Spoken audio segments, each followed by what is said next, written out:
What are you going to do different? Are you building off of what Matt did, or are you just doing something completely different?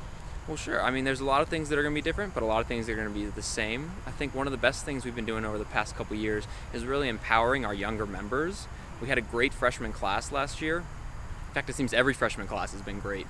So we just really want to bring them into the organization and really make sure they feel like they're a valued part and that they can really make a difference. They don't have to wait until they're an upperclassman to really get involved with SGA or even with the campus.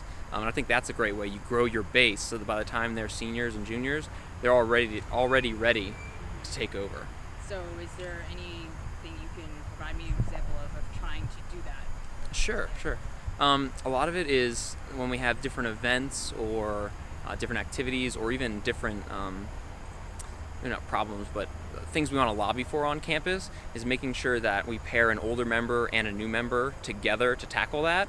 So for instance, having the freshman class council work together with maybe the junior or the senior class council to plan an event so they get the experience, but then also feel like they're contributing.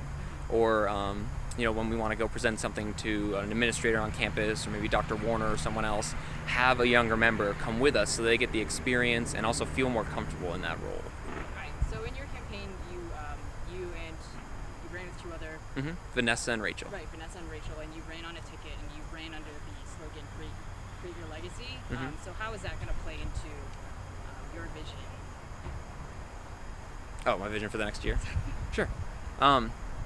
So in creating your legacy, really it's listening and hearing how students want to have their JMU experience. We sat down over the past week and we've been kind of talking about 3 bullet points that we really want to follow, which is unite, reach out, and respond. So the creating your legacy kind of follows under the reach out category.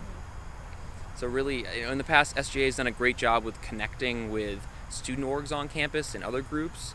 But maybe where we've fallen a little short is getting together with students who maybe aren't in student orgs or maybe more academically focused like that.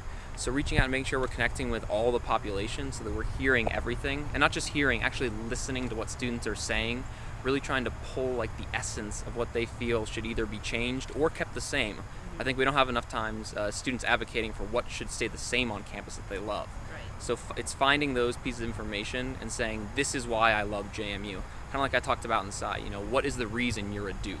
So finding that and then conveying that information to the administration so that things can either be changed to fit that, or maybe we know to hold something off. Yeah, sure.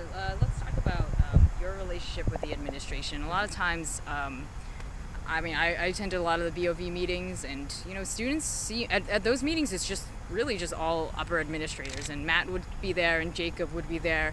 But how do you plan to relate to the administrators, really be that student voice? Sure. Well, in regards to the Board of Visitors, we actually have a separate position that's the student representative, Jacob. So I definitely work with him, and I was able to go to the Board of Visitor retreat this summer and meet all of them, but that kind of happened a little bit outside their meeting. So I was definitely a part of that and got to talk to them and hear their ideas, but Jacob's the one in the meetings who actually voiced those concerns. Regarding the upper administration here at JMU, I've been very lucky in terms of being able to meet them before I got into this position. So through SGA, meeting Dr. Warner, when President Alger was first here, I was an orientation peer advisor, so we were able to meet them over the summer, go to their house when they were brand new, and kind of welcome them to the university. So it's just been building a relationship with him before I was even president. So we're going to work a lot through those. Then it's going to be also balancing the friendly relationship that I have with sometimes the more when we have issues that we need to bring up in a more business-like tone. Really going to them and to say, hey, you know me, you trust me, and this is something that students are saying and talking about and really want to be changed. So they don't think it's just a mild passing comment. They know that this is a serious issue that we want to talk about. Okay, sure. So let's talk about participation SGA overall on the campus. Obviously, you guys are trying to, you said reach out and respond. And that's with obviously the core group of people that you have, but what about everyone else? There's 20,000 students on this campus. So I don't know if you have a goal or if you have a plan to try to be a face to all of them, there's someone that they recognize and they feel comfortable taking their problems to. So I don't know, do you have a plan? Yeah, sorry. Sure. Well, there's a couple different things that we've got, or at least talking about in the upcoming year. I know, like I said, great relationship with student orgs, mostly because people in SGA are in a lot of those other orgs, Right. so there's already connections.